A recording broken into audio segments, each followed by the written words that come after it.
여러분 컬만 문제를 위해서 저희들이 지금까지 컴퓨터의 일반적인 내용하고 그 다음에 윈도우즈 뭐 그런 내용들을 좀 살펴봤고 이제 중간고사 이후에 이제 엑셀하고 액세스 두 가지 내용을 좀 살펴볼 텐데요. 지금 가장 최신에 출제됐었던 문제는 여러분 이 사이트에 가보면 무료로 이제 회원가입을 안 하더라도 무료로 다운로드를 해서 공부할 수 있게끔 돼 있어요. 그래서 여기 보면 이쪽에 뭐 20년도 거부터 19년 가장 최신에 있는 거 그거를 여러분들 이거 이제 다운로드 해가지고 한 20년 거 있죠? 세 가지를 이제 뭐 교사용, 학생용, 해설집까지. 그래서 여러분 학생용으로 한번 풀어보고 해설집 가면 정답 해설하고 비교할 수가 있으니까 푸는 연습을 하면 이제 도움이 될 것입니다. 그래서 요 중에 있는 거 문제를 몇 가지 좀 최신 문제를 좀 살펴보도록 그렇게 할 테니까 나머지는 여러분들이 한번 좀 공부를 해보시기를 당부를 드리겠습니다. 그래서 2018년 거네요, 그쵸? 마이크로 프로세서라고 하는 건 여러분들이 CPU라고 생각하면 돼요. CPU. 그렇죠? 이게 CPU에 대한 설명으로 옳지 않은 것은. 그러면 제어장치, 연산장치. 자, 이 주기억 장치는 사실 CPU에 들어가는 게 아닙니다. 램하고 이런 것들은 CPU의 버스를 통해서 연결하는 거지. 이게 1번이고요. 클럭 주파수와 버스의 폭이라고 하는 게 얼마나 많은 비트를 보낼 수 있느냐 한 번에 뭐 그런 얘기이기 때문에 여러분들이 그렇게 생각을 하시면 되고 그 다음에 요거 이제 이런 것들은 아이디 이름이죠. 그러니까 요거는 뭐 해설을 한번 읽어보시면 도움이 될 거예요. 나머지는 뭐 다 맞는 얘기죠. 중앙처리장치 CPU. 뭐 이제 여러분들 핸드폰에도 다 요 마이크로 프로세서가 들어갑니다. 이게 사람으로 얘기하면 뇌에 해당되는 거여서 CPU 중앙처리장치. 얘 이제 핵심적인 부품이 반도체 칩으로 구성된 하나의 프로세서라고 마이크로 프로세서. 핵심적인 역할을 하는 거죠, 컴퓨터에서. 그 다음에 연산장치 ALU래요. Arithmetic and Logical Unit이라고 해서 연산장치에 있는 레지스터들이 이제 많아요. 이렇게 가상기, 누상기, 뭐 보수기, 뭐 이런 것들이 있는데요. 여기서 얘기하는 상태 레지스터는 아니에요. 요거는 이제 다른 데 쓰는 거고, 어쨌든 더하기, 빼기, 뭐 하는 것들. 그래서 이제 요 빼기 할 때는 보수로 한다는 거를 알아두셔야 돼요. 보수, 2의 보수. 그죠? 우리가 컴퓨터에서는 마이너스라고 하는 거를 인지를 못 하잖아요. 그래서 요거를 더하기를 하는데 요 마이너스 요거를 숫자를 이제 보수로 바꿔요. 1의 보수. 먼저 0이면 1, 1이면 0. 그 다음에 끝에다가 1을 더해주면 2의 보수가 됩니다.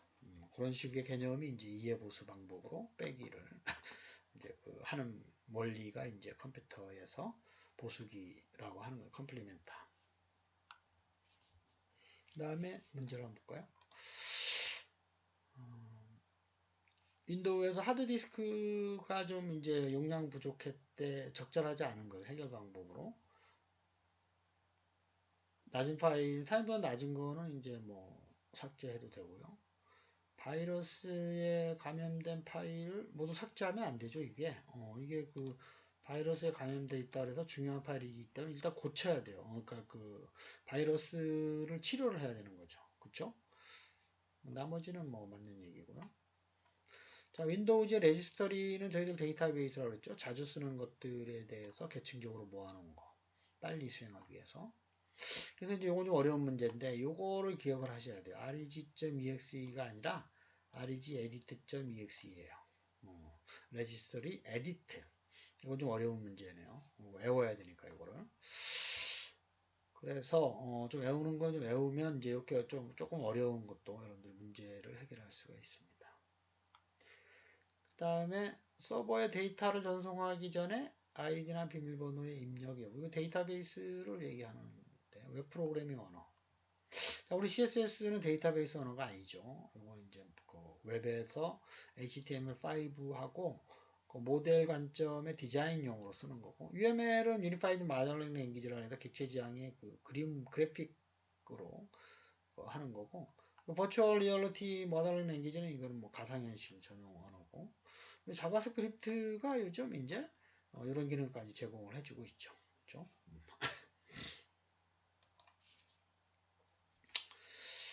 그 다음에 유비쿼터스라는 문제가 이제 이렇게 좀 간혹 지금 나오고 있는데요.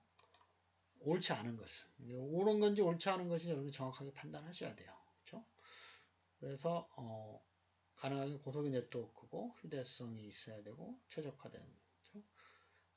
사람이 정보를 수집하지는 않아요. 사람이 정보를 수집한다는 건 이거는 이제 그 예전에 했던 방법이고, 유비쿼터스라는 말이 언제 어디서나 어디에 도처에 있는 이런 뜻이고, 마크 와이저가 제안한 이제 이론이잖아요. 그분은 이제 물론 들어가시긴 했지만 마크 와이저 유비쿼터스의 개념은 사실 1980년도에 저희들이 이제 컴퓨터를 막 이제 들어왔을 때쯤 벌써 마크 와이저는 이런 얘기를 했어요.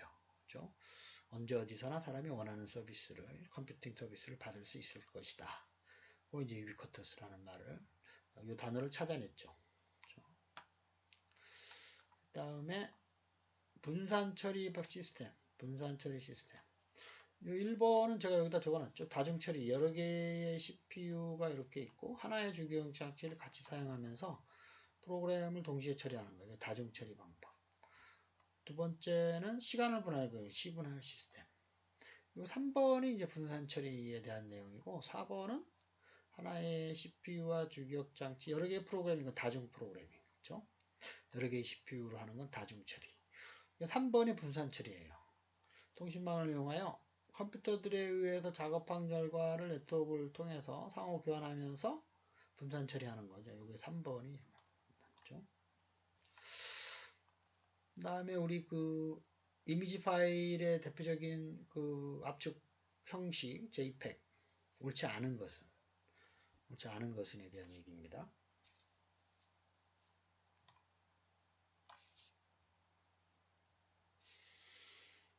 임의로 압축률 조정할 수가 있고요. 그 다음에 그 정지 영상을 표현하기에 적합하고, 이게 8비트가 아니고 이것도 좀 어려운 문제네요. 그렇죠?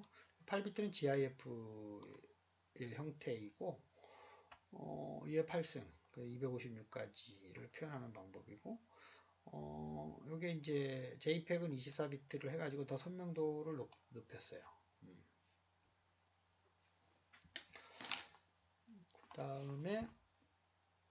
그 다음 문제를 한번 볼까요? 이런 용어적인 용어도 많이 나와요. 용어에 대해서, 최신 용어에 대해서 알아두시고, 와이브로는 뭐 요즘 많이 쓰진 않지만, 와이브로가 저희 나라의 그 초창기 그 휴대성 데이터 통신 방식이라도 와이어리스 브로드밴드, 우리나라에서 만든 표준입니다. 그렇죠? 그러니까 쉽게 얘기하면 여러분 KTX 타면서 노트북으로 그 와이파이 연결하지 않고 공중망을 이용해서 할 수 있는, 그러니까 고정된 장소가 아니라 이동하면서, KTX가 빨리 이동하잖아요. 그렇죠? 버스 타고 가면서 뭐 이런 거. 요즘은 요 가입자가 이제 많지는 않지만 어쨌든 와이브로는 우리나라.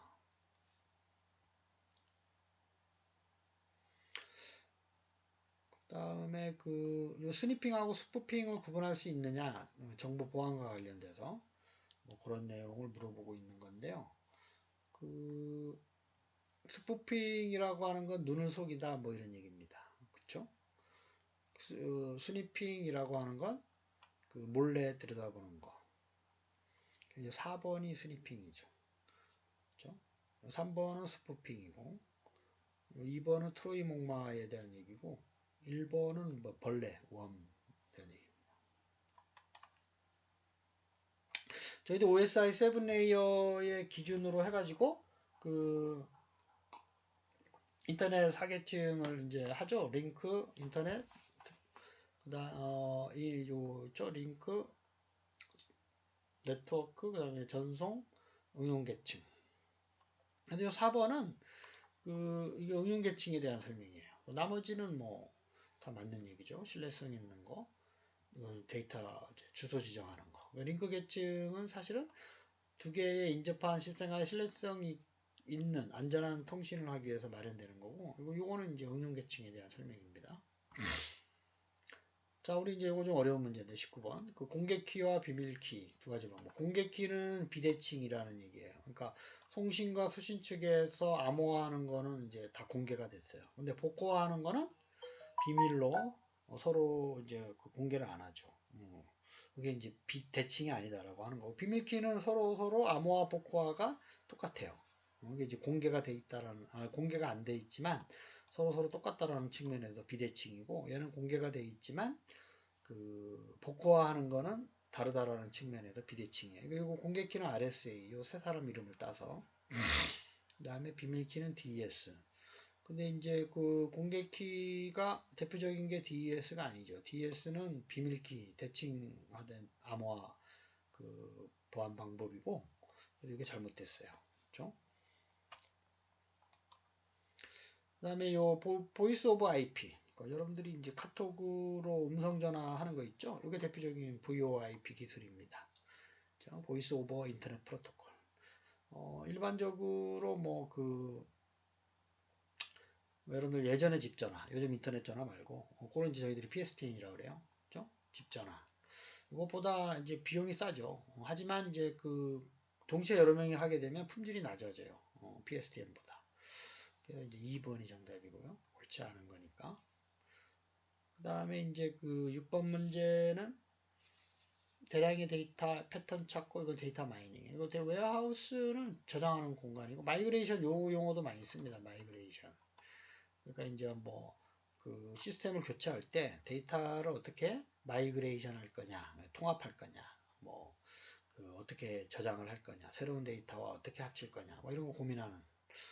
메타데이터는 중요한 데이터라고 얘기하는 거고요. 이런 문제가 많아요. 객지지향 프로그래밍에 대해서 여러분들 개념적으로 확실히 알으셔야 돼요. 그죠? 이게 코드의 재사용 유지보수. 요걸 위해서 하는 겁니다. 사실은. 객지지향 방법의 제일 중요한 특징. 객체 자바는 이 컴파일러 언어죠. 그렇죠? 절차적인 게 아니라 객체지향. 이거는 이제 순서적인 거. 이것도 순서적인 거. 그렇죠?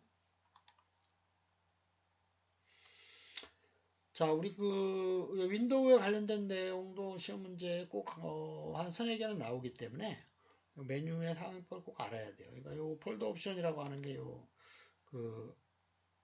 여기에서 보면 요 폴더와 관련돼서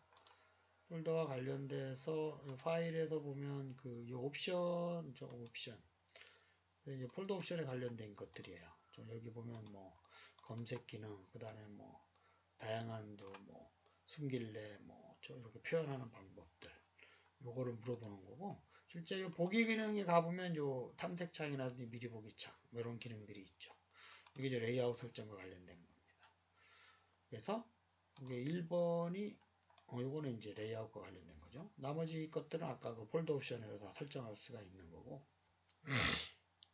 19번 문제는 백업과 복원. 자, 알려진 시스템 폴더나 파일은 백업할 수가 없어요. 시스템 파일은 백업을 할 수가 없습니다. 사물 인터넷이 요즘 이제 많이 사람들이 관심을 많이 가지고 있죠. 그거에 대한 설명을 옳지 않은 것은 요 3번은 그리드에 대한 설명이에요. 스마트 그리드. 에너지 효율성 높이는 거 있죠. 그래서 이제 요거는 이제 3번이 정답이죠. 그리드, 스마트 그리드. IP 버전 4와 IP 버전 6에 대한 문제는 반드시 한 개는 나오는 걸로 제가 판단을 하고 있는데, 버전 6는 이제 부족한 주소를 이제 좀 확장해서 쓰는 거죠. 그래서 이제 128비트. 그 기존에 있는 것보다 이제 뭐 늘려서. 요거 이제 ABCD는 요거는 IP 버전 4에 대한 얘기예요. 3번이. 자, 그 다음에 이제 그 19년도 문제. 3차원, 2차원 명암, 이거 렌더링이죠. 렌더링. 멀티미디어 관련된 것도 여러분들이 좀 확인을 해 보시기를 바라겠고. 리터칭은 이제 뭐, 이미지를 다른 형태로 또 변경, 수정하는 작업. 바이러스에 대한 설명으로 옳지 않은 것은 하드웨어도 망가뜨릴 수가 있어요. 요 하드웨어. 소프트웨어만 망가뜨리는 게 아니라 조심해야 되죠, 이걸. 나머지는 다 맞는 내용입니다. 요 객체 지향에 대한 얘기가 참 시험 문제 많이 나와요. 이거 반드시 하나 이상 나오게 돼 있어요. 이 개념을 여러분들이 반드시 이해를 하셔야 돼요. 옳지 않은 것은 순차적인 처리가 중요한 건 아니죠. 전체적으로 그 데이터와 함수들이 묶어서 객체 지향적 개념의 그 코드 재사용, 개발 시간 단축, C++ 자바 등이 있죠. 이게 이제 대표적인 특징이죠. 저 네 가지. 그다음에 아스키트 코드는 이제 예전에 7비트에다가 8비트로 확장이 됐고요. 각 나라의 언어를 표현하기 어려웠어요. 우리나라나 이제 그 중국어 같은 경우. 그래서 유니코드 방법을 쓴 거죠. 그러니까 4번은 유니코드 방법에 대한 설명입니다. 11번의 정답은 4번이 되겠죠. 자, 그래서 요 정도로 좀 시간이 돼서 저기 그 하고 나머지 아까 그 사이트에 있는 것들을 여러분들이 한 번씩 좀 풀어보기를 당부를 좀 드리고 시험 문제도 기존 기출문제에서 많이 출제를 할 거기 때문에 여러분들이 좀 한 번씩 학습을 해 주시기를 바라겠습니다. 여러분 중간고사 준비 잘 하시고 그 건강한 모습으로 만나 뵐 수 있길 바라겠습니다. 감사합니다.